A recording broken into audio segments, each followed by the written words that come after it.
it's a great pleasure to be here today. So particularly because as a microbiologist, we have a lot to thank François Jacob. So it's a real honor to be here today. So I'm going to present you work done in the lab, and you will see that bacteria develop strategies that are quite similar to what we heard this morning for tumor cells, for example. So first, let me introduce to one notion that should be familiar to most of you now. It's the microbiota. And today we are going to focus on the gut microbiota. So the microbiota is a community of microorganisms, bacteria, fungus, viruses. They populate our digestive tracts, and our digestive tract contains 3 ounces of these bacteria. If you are healthy and you apply yourself a well-balanced diet, bacteria are happy, and you are in a biosis state, and the bacteria thank you for that by participating to many of your physiological function, digestion, immunomodulation, protection of the mucosal barrier, etc. All these functions have an anti-inflammatory effect on this ecosystem between bacteria and epithelial cells. Unfortunately, in different pathological conditions, such as inflammatory bowel disease, ulcerative colitis, Crohn disease, you have permanent or chronic inflammation of the digestive tract. This is linked to multifactorial factors, different factors, immune, genetics, environmental. But the importance of the microbiological condition and your microbiota, in this case, is raising importance. So what's happening in Crohn disease, for example? Every patient with Crohn disease presents dysbiosis. So a loss of the beneficial bacteria with anti-inflammatory properties, and an increase in less beneficial or pathogenic bacteria. This leads to a reduction of the ability of the mucosal barrier to protect your tissue from the lumen bacteria, some infiltration of the bacteria in the lamina propria, and here they encounter macrophages. This leads to activation of the immune response, and the inflammation is self-destroying this epithelial barrier and favoring the leakage of bacteria in your tissue. Several years ago, a new class of bacteria called adherent invasive E. coli has been identified in Crohn disease patients. So this family of bacteria populate the gastrointestinal tract of Crohn disease patient, but they can also be found inside the immune cells of the lamina propria. They have three.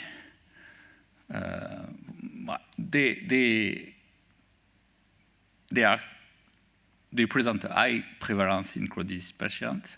Most of the patients present a monocolonization by 1 or 2 strains of this phylogroup. They are distant phylogenetically. So in this way, we cannot define them by a genetic mark, but we define them by 3 properties. So the adhesion to the epithelial cells, the ability to invade epithelial cells, and the ability to survive within macrophages. A third property has been recently demonstrated, or observed, not demonstrated. IACAR found in colon cancer tumors with a high prevalence also. This first step is common to most pathogenic E. coli. So adhesion is the reason why food poisoning by E. coli lead to disease they adhere to your epithelium and secrete toxins that make you sick. But the two other steps were only characterized for cousin of E. coli, such as Salmonella, Shigella, Yersinia. This is the first group of E. coli that is able to invade epithelial cells and survive within macrophages. So, in the lab, we are interested in this step, the survival in the macrophage, because these bacteria here encounter a lot of stress. Differently from other pathogens, they don't escape the lytic pathway that is supposed to kill the bacteria in the macrophage. They do not detoxify their environment. They survive and they grow inside phagolysosomes. So this is what you can see here. Lysosomes are marked by the LAMP1 markers, and you can see that as soon as 1 hour post-infection, the bacteria in red are contained in blue lysosomal compartment. And this stays for all the kinetics of infection. So we demonstrated that indeed in this environment, these bacteria feel the stress, so they can feel the acid pH, and this is revealed, for example, by this biosensor, which fire when the bacteria encounter a pH below 7. You can see that most of the bacteria are green, suggesting that they encounter this pH. But same thing is true for oxidative stress or toxic compounds. All these bacteria are in stressful environment. Another thing that is important is that these bacteria, they are addicted to inflammation. They grow better in M1 macrophages than M2 macrophages. They grow better in macrophages from patients derived from monocyte of patients than from monocyte of healthy people. They grow less if the patients were treated with anti-TNF molecule, etc. So they like this inflammation status. So if we follow the kinetic of infection at the population level, you can do an infection and count the number of viable bacteria at different time points after infection. So what we observe is this kind of curve. You have first a lag phase where the number of bacteria remain quite stable, eventually a rise in the total number of bacteria, and progressively the macrophages are winning, they are eliminating the bacteria, but it's much slower for the IEC than from commensal bacteria. We can recapitulate this at the single cell level. Here you can see bacteria in red, macrophage. Starting from a few bacteria here, the population is going to increase. This corresponds to this trace. So in this case, we observe a net increase of the population number of bacteria with a generation time of 2 hours. But very frequently, we also observe the two other outcomes, either stabilization of the population number or decrease of the bacterial population. So let's focus first on this first phase, the lag phase, which is common between IEC and commensal bacteria. So the first thing that we notice is that immediately upon infection, the bacteria that were dividing in the growth medium stop to divide. So in less than 1 hour, most of the bacteria that are presenting division ring, so it's a ring that allows constriction of the bacteria, here, they disappear from the population. So this is quantified here. At 1 hour in LB, 70% of the bacteria present FTZ ring. Immediately after phagocytosis, they stop to divide, and this stays for a while. So this brought us to consider something that we already heard this morning. Is this case of persisting cells. So here is persisting bacteria. It's bacteria that are able to tolerate stress, and in the case of bacteria, they are able to tolerate the stress because they are not dividing. So here I put the result we can observe if you do a killing curve with a bacterial population. You immediately kill with an antibiotic, you immediately kill most of the population, and a few cells remain that haven't been killed by the antibiotic. If you wash the antibiotic, you reproduce the same curve, so they are not resistant. And they are not tolerant, so tolerance in bacteria is defined as the way bacteria, the whole population of the bacteria survive better than bacteria in different conditions. So tolerance can be genetically encoded or environmentally triggered, and persistence is just a subset of the population that tolerates the bacteria, tolerates the antibiotic. So if you go to this movie, you can see that this bacteria is tolerating the stress that we have applied here. I can show you again. So this antibiotic is blocking division, the cells are elongating, and they will explode a little bit after this movie because they cannot support the turbo pressure. But this bacteria that has apparently a slow metabolism is indeed. So we consider that, okay, maybe these bacteria that are not dividing in the macrophage are not dividing because they are persisters. And so we perform this assay. So we infected macrophages with bacteria. Immediately after, or 1 hour after, we lyse the macrophage and we submit the bacterial population to an antibiotics. And we count the number of persisters. So this is what we observe in the test tube. And this is the result after macrophage infection for 1 hour or 24 hours. So you see a huge increase in the number of bacteria tolerating the antibiotic after the passage in the macrophage.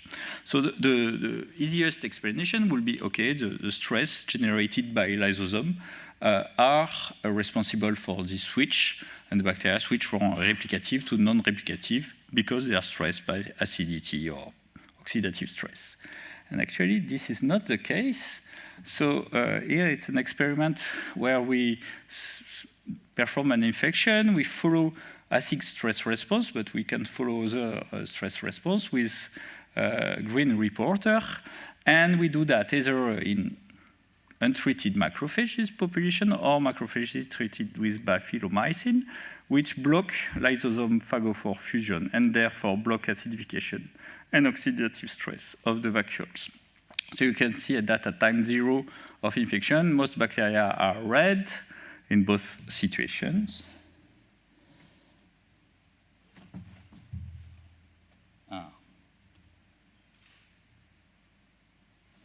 Okay. Now, in the normal condition, bacteria turn red. The population, in some cases, increase a little bit. Okay. When you do the experiment in bifidobacterium, no.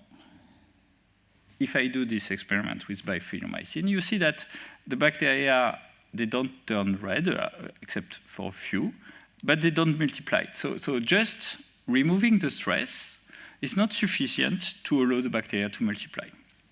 So this result was puzzling, and we searched for a long time what could be the reason for that, why removing the stress is not sufficient to allow the bacteria to multiply.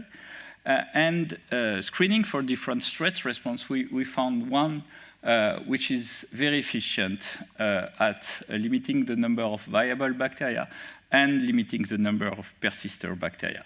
So this is what we observe in wild type. This is what you observe in a condition where you treat with bifidobacterium. You see that you have no change in the number of persisters, no change in the number of viable bacteria. This is if you mutate the acid stress response, little effect.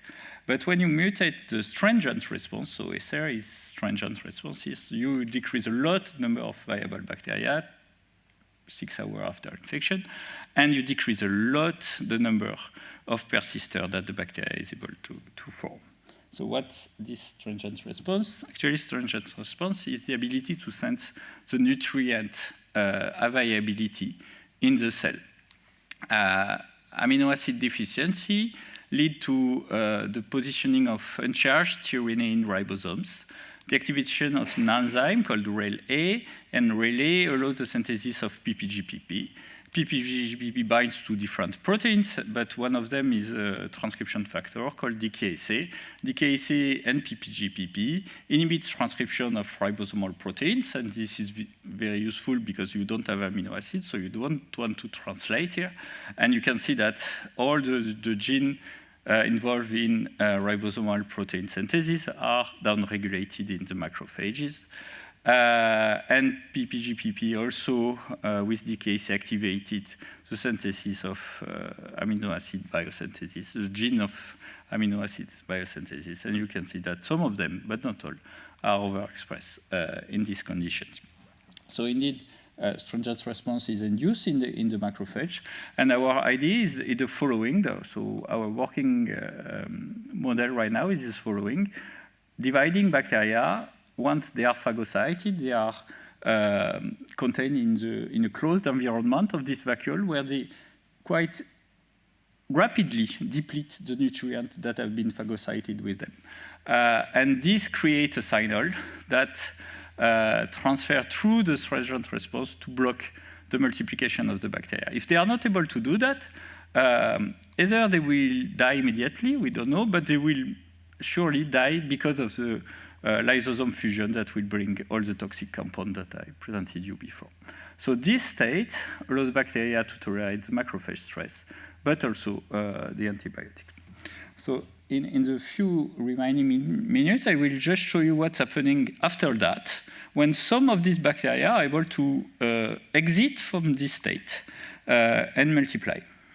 So this is these two phases of the kinetics. We use two complementary genomic assays that are quite similar to what we heard this morning. The TRADIS is a selection assay where you don't go with CRISPR, but you go with transposon to select genes that are important for the viability in a given condition. And RNA-seq, you all know what's RNA-seq. So we looked here in this quadrant, what are the genes that are important for survival, and the genes that are overexpressed in the macrophage. We picked up several clusters, and to make a long story short, we end up with these two elements that are critical for this given bacteria to survive within the macrophage.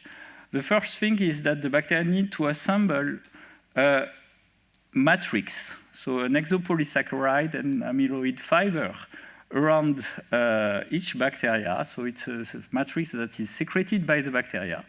It looks like a biofilm, but the originality is here. It's the biofilm formed with a dozen of bacteria, while biofilm formed on cheese or catheter are formed with millions of bacteria. Here you have a biofilm with few bacteria. And the other important element for this multiplication is the ability to mess up with metal ion homeostasis in the macrophage. We are working on that, and it's not really clear, but at least for iron, the bacteria need to express an iron transporter, an iron capture system, at the moment where it starts to multiply. And we know that this expression is required for the multiplication. But we are not really sure currently that iron is the good target. It might be another metal ions. So I just finished by showing what we are doing now. We are trying to identify what the fate of these bacteria once they have formed a community. And it's not trivial because they show different behavior. And this movie will illustrate this type of behavior. This community will be split in between two macrophages, and one will kill them and the other will not. And in this case, the macrophage will die and will disseminate the bacteria. So now I show you the movie, if I may. Yes. So you see the splitting of this community in two, the death of these bacteria, at least they disappear, and while in this one, they stay as they are. And here you're going to see the death of this macrophage, up, and dissemination of the first community, and then dissemination of the second community. So we are trying, according to the genetics of the bacteria, to the macrophage cell line or monocyte, etc., to decipher what's going on during this infection, and could that be important for the disease. So here it's a case of dissemination. It's a case of dissemination inside living macrophage, and etc. Macrophage can also be killed by the bacteria, and the vacuoles are captured by another macrophage while there is antibiotic in this medium. So these vacuoles preserve the bacteria from antibiotic killing. Okay, I stop here. So the take-home message are within this environment, this community of bacteria present a high antibiotic tolerance. So this community can be called the intracellular bacterial community. They are heterogeneous. They are populated with replicative and dormant bacteria. We have a production of biofilm matrix, the need to capture iron or other metal ions. This can lead to a long-term protection niche. So in cells, it's up to 5 days, but we don't know anything about what the persistence of this niche in the patient, for example.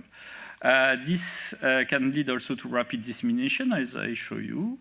And we are questioning now things about exchange of genes that could stimulate evolution of this bacteria in this environment, exchange of goods. Could they contribute to the chronicity of the disease? Could they explain failure of therapeutic assay with antibiotics during Crohn disease?